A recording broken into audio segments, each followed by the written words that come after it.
இல்லைங்களா? அறுவடி சோளம் குத்தி ஆடு மாடு கஞ்சி கட்டி அடுப்பு வேற வச்சாங்க அன்னைக்கு. இன்னைக்கு அரைப்படிய ஆக்கிட்டு ஆம்பளைய மறுக்கிட்டு அடுப்பு மூட கிடக்குறாங்க இன்னைக்கு.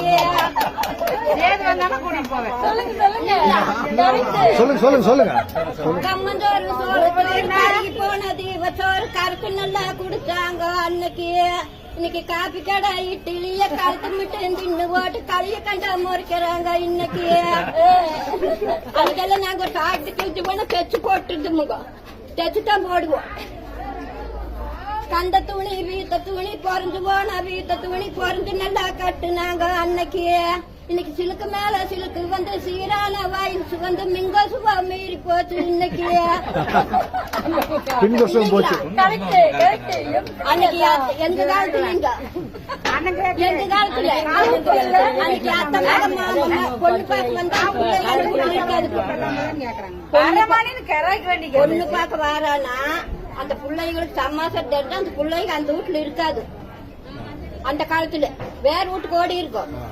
அப்படியே அத்தை மக மாமமாக ஆம்பளைங்க வாரானா அடுத்த வீடு தாண்டு நாங்க அன்னைக்கு.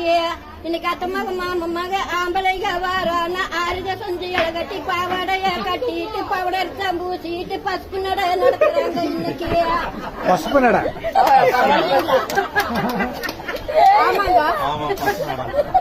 என்னை தப்பா நினைச்சுக்காதீங்க. அஞ்சு புள்ள 6 புள்ள இருந்தாலும் கூட ஒரு பையன் வேணும்னு பழனிக்கு 12 அமாவாசை போனாங்க. 12 அமாவாசை போவாங்க.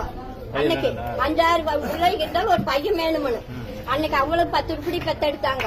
இன்னைக்கு எப்படின்னு தெரியுங்களா?